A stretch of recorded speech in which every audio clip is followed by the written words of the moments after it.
지난 2017년 당시 자유한국당 정진석 의원은 SNS에 뇌물 혐의로 조사를 받은 권양숙 씨가 부부싸움 끝에 가출하고 혼자 남은 노무현 전 대통령이 스스로 목숨을 끊었다고 적었습니다.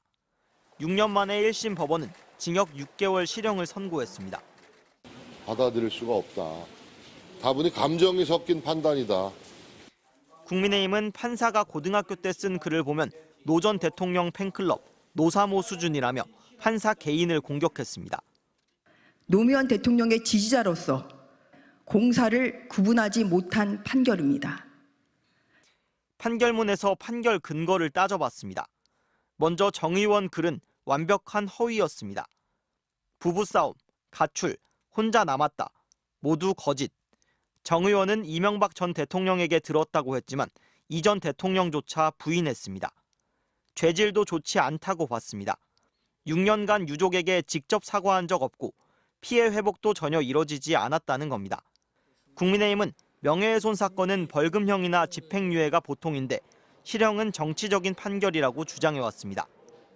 판사의 정치 성향을 문제 삼았던 전주의 의원은 판사 시절인 지난 2013년 노무현 전 대통령의 차명계좌 의혹을 제기한 조현오 전 경찰청장에게 징역 8개월 실형을 선고하고 법정 구속했습니다. 당시 전주의 판사는 신중한 언행을 해야 하는 고위공직자로서 책임이 무겁다며 조 전 청장을 30분간 강하게 질타했습니다. 이에 대해 전주의 의원은 조현오 전 청장 사건의 경우 문제 발언이 노 전 대통령 서거 1년 뒤여서 사회적 파급력과 관심이 더 컸고 검찰도 징역 2년을 구형한 바 있어 정진석 의원 사건과는 큰 차이가 있다는 입장을 밝혔습니다. MBC 뉴스 김상훈입니다. 고 노무현 전 대통령의 명예를 훼손한 혐의로 기소돼 1심에서 징역 6개월의 실형을 선고받은 정진석 국민의힘 의원. 정 의원의 유죄가 인정된 부분은 노 전 대통령과 권양숙 여사가 부부싸움을 했고 권 여사가 가출한 사이 노 전 대통령이 스스로 목숨을 끊었다고 자신의 SNS에 언급한 대목입니다. 판결문에 따르면 정 의원은 자신의 발언의 핵심 근거로 지난 2017년 2월쯤 이명박 전 대통령으로부터 들었다는 점을 내세웠습니다. 또 같은 해 11월 8일 이 전 대통령을 만나 해당 발언으로 고소를 당했다고 언급하자 이 전 대통령이 왜 겁나냐, 재판이 걸리면 당시 경호원들, 증인으로 다 소환하면 될 것 아니냐고 했다고도 주장했습니다. 그러나 정작 이 전 대통령은 변호인을 통해 그런 내용을 이야기한 사실이 기억나지 않는다는 입장을 검찰에 전달했습니다. 정 의원은 또 부부싸움이라 적시한 근거로 문재인 전 대통령이 한겨레 인터뷰에서 노 전 대통령이 매우 괴로워하셨다며 권 여사님은 대통령이 있는 자리에 같이 있으려 하지 않았다고 언급했던 것을 내세웠습니다. 그러나 재판부는 정 의원이 참고했다는 자료들이 글 내용을 뒷받침하지 못한다고 판단했습니다. 재판부는 또 판결문에서 검찰의 이해할 수 없는 늑장 수사에 대해서도 지적했습니다. 노 전 대통령 유족들이 2017년 9월 정 의원을 고소했는데 검찰의 우편 조사는 1년가량 뒤에야 이뤄졌고 또다시 1년여가 지난 2020년 1월에야 정 의원을 처음이자 마지막으로 피의자 신분으로 조사했다는 겁니다.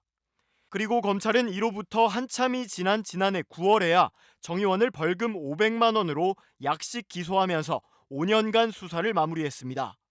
재판부는 범행 시점과 선고 시점에 6년 가까운 시간적 간격이 생긴 것은 합리적 이유 없는 검찰의 매우 느린 수사 때문이라고 지적했습니다.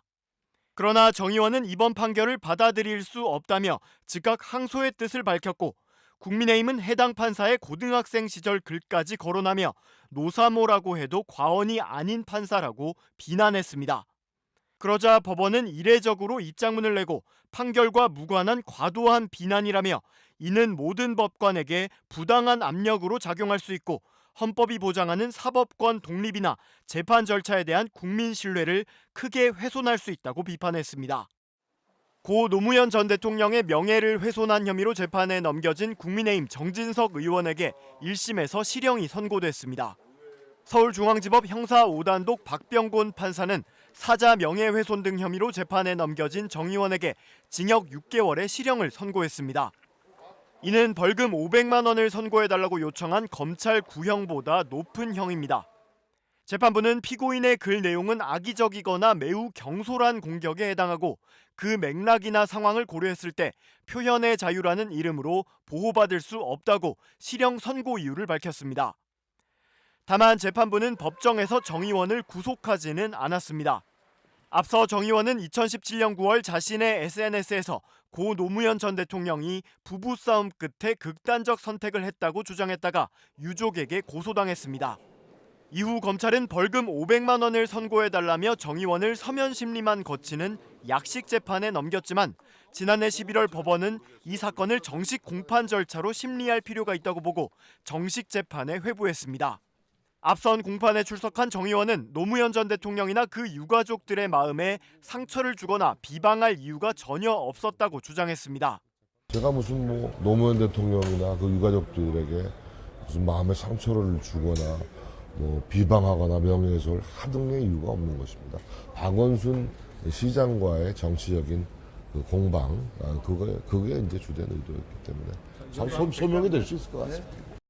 만약 오늘 선고된 1심 형량이 그대로 확정된다면 정 의원은 국회법과 공직선거법에 따라 의원직을 잃게 됩니다.